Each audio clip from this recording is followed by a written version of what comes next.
Years అతను కామిపల్లి విలేజ్కి సంబంధించిన వ్యక్తి. అతనికి 2 భార్యలు ఉండేవాళ్ళు. 2 భార్యలు, మొదటి భార్యకు 3 కూతుర్లు, 1 కొడుకు ఉన్నాడు. అతను వల్లపు కృష్ణ అని. అతను హైదరాబాద్లో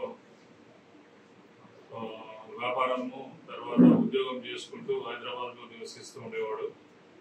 అతను వాళ్ళ మొదటి భార్య చనిపోతే 2వ భార్యని అతను పెళ్లి చేసుకోవడం జరిగింది. ఆమె పేరు నరసమ్మ. అయితే ఆమెకు 2 కొడుకులు ఉన్నారు. 1 కొడుకు పేరేమో మహేష్, 1 కొడుకు పేరు నరేష్. 2 అన్నదమ్ములు. ఇతనికి వల్లపు లింగయ్యకు దాదాపుగా 16 ఎకరాల పొలం ఉంది. ఆ పొలాన్ని 2 భాగాలుగా చేసి మొదటి భార్య పిల్లలకు 8 ఎకరాలు, మొదటి భార్య కొడుకుకు 8 ఎకరాలు, 2వ భార్య కొడుకులకు 8 ఎకరాలు పొలం చేసి ఉన్నాడు. దీని లోపల చిన్న భార్య కొడుకులు 2 ఎప్పుడు గొడవ పడుతున్నారు. 16 సంవత్సరాల నుండి మొత్తం 3 భాగాలు చేయాలా, 2 భాగాలు ఎందుకు చేసినామంటే ఈ పెద్ద మనిషి ఒప్పుకోలేదు. 8 ఎకరాలు పెద్ద భార్య కొడుకుకు, మిగతా 2వ భార్య కొడుకుకు 8 ఎకరాలు, 2 కొడుకులకు 8 ఎకరాలు చేస్తే దీని మీద 16 సంవత్సరాల నుంచి వీళ్ళ మధ్యన గొడవ నడుస్తూ గొడవ ఉన్నారు భూమిని. ఇతను ప్రతిసారి వల్లపు లింగయ్య పోయి దున్నడానికి పోయినప్పుడు వల్లపు నరేష్, మహేష్ 2 అన్నదమ్ములు అడ్డుపడుతూ వాళ్ళతో ఎప్పుడు గొడవ పడేవారు. మొన్న 18వ తారీఖు నాడు వల్లపు లింగయ్య మరియు ఆయన పెద్ద భార్య కొడుకు వల్లపు కృష్ణ మరియు వాళ్ళ అల్లుడు 3 వాళ్ళు గోపాలరావు అని వాళ్ళు వచ్చి పొలాన్ని దున్నుతుంటే ఇతను వచ్చి దున్నదని గొడవపడ్డాడు. గొడవపడి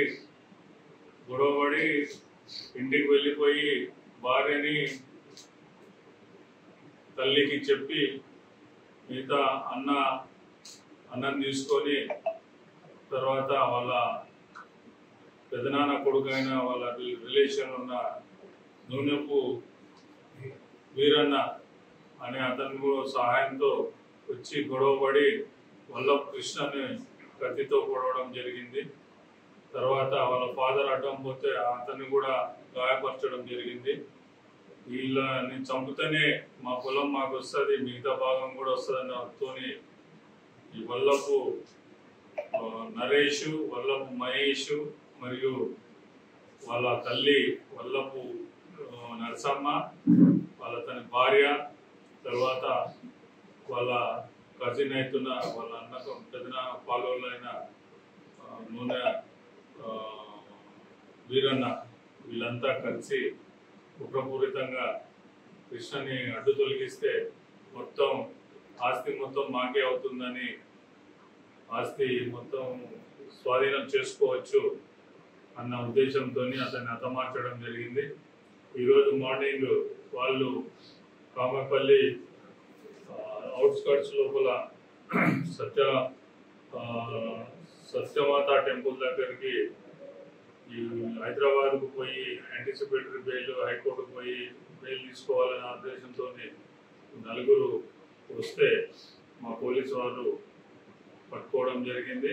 ఇప్పుడు వాళ్ళని కోర్టులో ప్రొడ్యూస్ చేయడం జరుగుతుంది. ఈ లోపల వల్లపు మహేష్ అనే వ్యక్తి అబ్స్కాండింగ్ లో ఉన్నాడు. అతను కూడా త్వరలోనే పట్టుకొని కోర్టుకు అప్పచేయడం జరుగుతుంది. దీని లోపల మంచి వర్క్ చేసిన ఈ కేసును త్వరలో డిటెక్ట్ చేయడానికి కారణమైన మరిపెడ సిఐ గారి ఆధ్వర్యంలో మరిపెడ సీరోలు ఎస్ఐ మరియు వాళ్ళ సిబ్బందిని ప్రత్యేకంగా అభినందించి వీళ్లకు ఎస్పీ గారికి రివార్డు కోసం ప్రపోజల్స్ పంపించడం జరుగుతుంది. ఇండియా పాకిస్తాన్ తాజా అప్డేట్స్ కోసం డౌన్లోడ్ చేసుకోండి RTV లైవ్ యాప్.